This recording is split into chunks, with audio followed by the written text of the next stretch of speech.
चांदनी रात थी। सब तरफ गहरा सन्नाटा फैला हुआ था।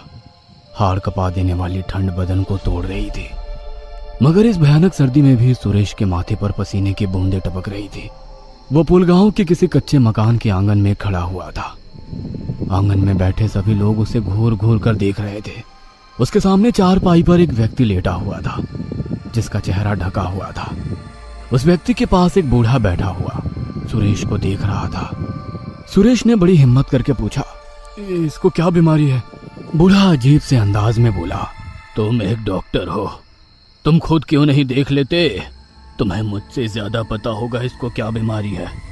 सुरेश ने जैसे ही उस व्यक्ति के मुंह से कपड़ा हटाया, उसके हलक से दिल दहला देने वाली चीख निकल गई, क्योंकि सामने जो भी था वह यकीन करने के काबिल बिल्कुल भी नहीं था। एक दिन पहले विभा रोज की ही तरह किचन में दोपहर का खाना बना रही थी कि अचानक उसके पति सुरेश ने उसके पास आकर कहा, विभा अपना सामान पैक कर लो, हम आज निकल रहे हैं। निकल रहे हैं? लेकिन कहाँ? अरे मैंने तुम्हें कुछ दिनों पहले बताया तो था कि मेरा ट्रांसफर पुलगांव हो गया है। हम दोनों को आज शाम को जाना है।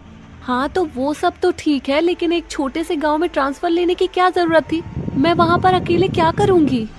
सुरेश ने मुस्कुराते हुए अपनी पत्नी की ओर देखकर कहा, वही जो तुम यहाँ करती हो, वहाँ मेरे लिए अच्छा अच्छा खाना बनाना और शाम को मेरा इंतजार करना। अचानक विभा की नजर किचन में रखे न्यूज़पेपर पर पड़ी, जिस पर लिखा था, पुलगांव में रहस्यमयी तरह से डॉक्टरों के लापता होने की वारदातें कम नहीं हो रही है। लोगों का मानना है कि पुलगांव शापित है। उसने घबराकर सुरेश की ओर देखकर कहा, ये देखो, तुम्हारा जिस जगह ट्रांसफर हुआ है इस न्यूज़पेपर में उसी गांव का नाम है और इसमें लिखा है कि वहाँ पर डॉक्टर के लापता होने की वारदातें कम नहीं हो रही हैं। अरे इन न्यूज़पेपर वालों को उल्टी सीधी खबरें छापने के अलावा आता ही क्या है? लेकिन सुरेश, इतने छोटे से गांव में हम कैसे और कहाँ रहेंगे? विवाह, वहाँ पर एक गेस्ट हाउस बना हुआ है, हम उसी में रहने वाले हैं। अब तुम जल्दी से तैयार हो जाओ। शाम तक उनकी कार पुलगांव के गेस्ट हाउस के सामने खड़ी हुई थी। विभा ने देखा वहाँ सब तरफ सन्नाटा फैला हुआ है। विभा को वहाँ पर कोई भी इंसान नजर नहीं आया, यहाँ तक कि कोई जानवर भी उसको नजर नहीं आया। ये बात विभा को बहुत ज्यादा अजीब लगी। पता नहीं क्यों उसे वहाँ पर कुछ अजीब सा लगा, मगर उसने सुरेश को कुछ जाहिर नहीं किया। सुरेश और विभा अपनी गाड़ी से बाहर निकल आए। उन्होंने एक अनजान व्यक्ति को पहले से वहां मौजूद पाया। सुरेश ने उसकी ओर देखकर कहा, क्या नाम है तुम्हारा? जी सर, मेरा नाम मोहनलाल है। मुझे बताया गया था कि आप आने वाले हो। ठीक है, तुम सामान गेस्ट हाउस में रखवा दो। मोहनलाल ने उन दोनों को एक कमरा दे दिया और सामान उनके कमरे में रखवा दिया। क्या आप लोग कुछ खाने को लेंगे? नहीं। मोहनलाल वहां से चला गया। विभा डरी डरी नजरों से इधर उधर देख रही थी। सुरेश ने विभा की ओर देखकर कहा, क्या हुआ विभा, तुम ठीक तो हो? पता नहीं क्यों सुरेश, मुझे यहाँ बहुत अजीब सा लग रहा है। तुमने देखा नहीं कैसे इस गांव में मौत जैसा सन्नाटा छाया हुआ है? दरअसल बात यह है कि तुम शहर की रहने वाली हो। गांव में लोग शाम को ही सो जाया करते हैं। धीरे धीरे तुम्हें इसकी आदत हो जाएगी। चलो अब ज्यादा दिमाग पर जोर मत डालो और सो जाओ। विभा और सुरेश गहरी नींद में सो गए। करीब आधी रात को विभा की अचानक आंख खुल गई। उसे अपने कमरे के आसपास एक अजीब सी गंध का एहसास हुआ। उसने सुरेश को उठाने की कोशिश की, मगर सुरेश गहरी नींद में सोया हुआ था। अचानक विभा को ऐसा लगा जैसे कि कोई उसके कमरे के बाहर टहल रहा हो। वह बड़ी हिम्मत करके दरवाजा खोलकर बाहर आई। अचानक उसके कंधे पर किसी ने हाथ रखा। विभा ने जैसे ही पीछे मुड़कर देखा तो उसके सामने खून से लथपथ एक इंसान खड़ा हुआ था, जिसकी एक आंख गायब थी और दूसरी आंख बाहर निकल रही थी। चांद की रोशनी में उसका रूप बेहद भयानक लग रहा था। विभा को ऐसा महसूस हुआ जैसे कि कोई मुर्दा उठकर उसके सामने खड़ा हो। विभा उसको देखकर बुरी तरह से चीखने लगी। उसके चीखने से अचानक सुरेश की आंख खुल गई। सुरेश दौड़ता हुआ बाहर की तरफ आया।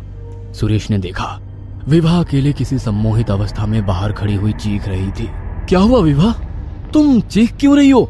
सुरेश, सामने एक मुर्दा खड़ा हुआ है। लगता है तुम बहुत थक गई हो। तुम बाहर क्या कर रही हो? कोई नहीं है हम दोनों के सिवा यहाँ पर। विभा ने देखा तो सचमुच वहाँ पर कोई मौजूद नहीं था। सुरेश उसे कमरे के अंदर की ओर ले गया। सो जाओ विभा। सुरेश, मैंने अपनी आंखों से देखा था और इस कमरे में एक अजीब सी गंध आ रही थी, जैसे किसी मुर्दे में से आती है। ये सब तुम्हारे ज्यादा सोचने का असर है। तुम जरूरत से ज्यादा सोच रही हो, सो जाओ। विभा बड़ी मुश्किल से सो पाई। उनकी आंख सुबह मोहनलाल के दरवाजा खटखटाने पर खुली। आप तैयार हो जाइए डॉक्टर साहब, मैं आपको आपके क्लिनिक में ले चलता हूँ। सुरेश तैयार होकर अपने कमरे में आ गया। विभा के चेहरे पर डर अब भी था। सुरेश ने मुस्कुराकर अपनी पत्नी से कहा, किचन में खाने पीने का सारा सामान मौजूद है, तुम्हें जो अच्छा लगे वो खाना बना देना, मैं शाम को जल्दी लौट आऊंगा। इतना कहकर सुरेश मोहनलाल के साथ क्लिनिक में चला गया। सुरेश ने देखा क्लिनिक के नाम पर वहां केवल एक टूटा फूटा खंडहर था, जहां एक बहुत पुरानी मेज और कुर्सी बिछी हुई थी। यह देखकर सुरेश को बड़ा अजीब लगा। उसने मोहनलाल से कहा, ऐसा लगता है जैसे यहाँ की मेज और कुर्सी बरसों से बदली ही नहीं गई हो। यहाँ बहुत ही कम डॉक्टर टिकते हैं, जो आते हैं वो जल्दी ही यहाँ से चले जाते हैं। सुरेश क्लिनिक में शाम तक बैठा रहा, मगर एक भी मरीज उस क्लिनिक में नहीं आया। शाम को सुरेश मोहनलाल के साथ गेस्ट हाउस में वापस आ गया। खाना खाकर सुरेश और विभा सोने ही वाले थे कि अचानक उनके कानों में मोहनलाल की आवाज आई, साहब, आपसे एक बात करनी थी। कहो, क्या बात करनी है मोहनलाल? साहब, रात के वक्त अगर कोई भी दरवाजा खटखटाए तो दरवाजा मत खोलिएगा, चाहे मैं ही क्यों ना हूँ। मोहनलाल की बात सुनकर विभा और सुरेश एक दूसरे के चेहरे की ओर देखने लगे। सुरेश मोहनलाल से कुछ और पूछता, मगर मोहनलाल इससे पहले ही बड़ी फुर्ती से वहां से चला गया। ये क्या बोल कर गया है? क्या कहना चाहता था? कुछ नहीं, शायद कुछ और कहना चाह रहा था, लेकिन कुछ और कह गया। मुझे तो बहुत डर लग रहा है। इसमें डरने की क्या बात है, चलो सो जाओ। फिर दोनों सोने के लिए चले गए। सुरेश और विभा गहरी नींद में सो गए। करीब आधी रात को सुरेश के कमरे का दरवाजा किसी ने खटखटाया। सुरेश चौंक कर उठ बैठा और विभा भी उठ गई। इतनी रात को कौन आया है? मैं दरवाजा खोलकर देखता हूँ। दरवाजा मत खोलो सुरेश, तुम्हें याद नहीं मोहनलाल ने क्या कहा था? विभा, तुम भी ना, तुम सो जाओ। सुरेश ने जैसे ही दरवाजा खोला तो सामने मोहनलाल खड़ा हुआ था। मोहनलाल, तुम? जी डॉक्टर साहब, मुझे माफ करिएगा, लेकिन गांव में एक व्यक्ति की अचानक तबीयत खराब हो गई है, इसलिए मुझे मजबूरन आपके पास आना पड़ा। लेकिन तुमने तो कहा था कि रात के वक्त कोई भी दरवाजा खटखटाए तो नहीं खोलना, चाहे तुम ही क्यों ना हो सकता है मैंने कुछ और कहना चाहा हो, लेकिन कुछ और कह दिया हो। लेकिन अब आप जल्दी चलिए, मरीज की हालत बहुत ज्यादा खराब है। ठीक है, चलो। सुरेश ने अपनी पत्नी से कहा, विभा, तुम सो जाओ, मैं कुछ देर बाद आऊंगा। नहीं, तुम मुझे यहाँ अकेला छोड़कर मत जाओ। मुझे जब से हम इस गांव में आए हैं कुछ भी ठीक नहीं लग रहा। लोगों की जान बचाना ही तो मेरा काम है विभा, उसका इलाज करते ही मैं जल्दी वापस आ जाऊंगा, तुम चिंता मत करो। सुरेश मोहनलाल के साथ चल दिया। सुरेश ने देखा कि रात का सन्नाटा चारों तरफ फैला हुआ था। गांव में इतनी शांति थी कि उसे ऐसा महसूस हो रहा था जैसे कि वो किसी कब्रिस्तान में आया हो। यहाँ तक कि सुरेश को एक भी कुत्ता तक भौंकता हुआ नहीं दिखाई दिया। मोहनलाल पतली पतली गलियों से होता हुआ एक कच्चे मकान की तरफ रुक गया। सुरेश ने देखा दरवाजा खुला हुआ था। मोहनलाल उस मकान के अंदर चला गया। सुरेश की आंखों के सामने कच्चा आंगन था, जहां पर एक चारपाई बिछी हुई थी और वहां पर एक आदमी लेटा हुआ था और उसके चारों ओर कुछ औरतें, कुछ मर्द उसे घेरे हुए थे, जो सुरेश को अजीब सी नजरों से देख रहे थे। सुरेश को उनका इस तरह से देखना बहुत ही अजीब लगा। वह धीरे धीरे कदमों से चलता हुआ चारपाई पर लेटे हुए आदमी के पास गया। उसका चेहरा ढका हुआ था। उसके ठीक बगल में एक बूढ़ा आदमी बैठा था। सुरेश ने उस बूढ़े से कहा, इसको क्या बीमारी है? तुम एक डॉक्टर हो, तुम खुद क्यों नहीं देख लेते? तुम्हें मुझसे ज्यादा पता होगा इसको क्या बीमारी है। सुरेश ने चारपाई पर लेटे व्यक्ति की नब्ज टटोली तो उसकी नब्ज नहीं चल रही थी। सुरेश ने धीरे से उस बूढ़े से कहा, जी माफ कीजिएगा, ये मर चुका है। मगर सुरेश की बात सुनकर वह बूढ़ा जोर जोर से हंसने लगा। सुरेश को उसका हंसना बहुत अजीब लगा। मैं आपसे मजाक नहीं कर रहा, ये वाकई मर चुका है। ठीक से देखो डॉक्टर, तुमने तो इसके चेहरे से कपड़ा तक नहीं हटाया। ठीक है, जैसी आपकी मर्जी। सुरेश ने जैसे ही उसके चेहरे से कपड़ा हटाया तो सामने का मंजर देखकर उसके गले से चीख निकल गई। सुरेश ने देखा चारपाई पर लेटा हुआ शख्स कोई और नहीं बल्कि वह खुद था।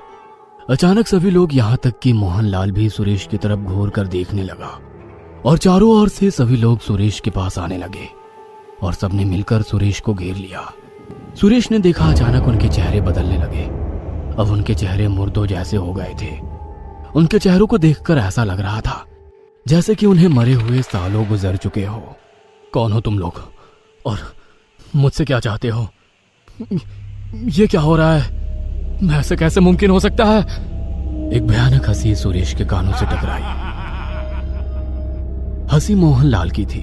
मैंने मना किया था ना साहब, रात में दरवाजा मत खोलना, लेकिन तुम भी और डॉक्टरों की तरह बेवकूफ निकले।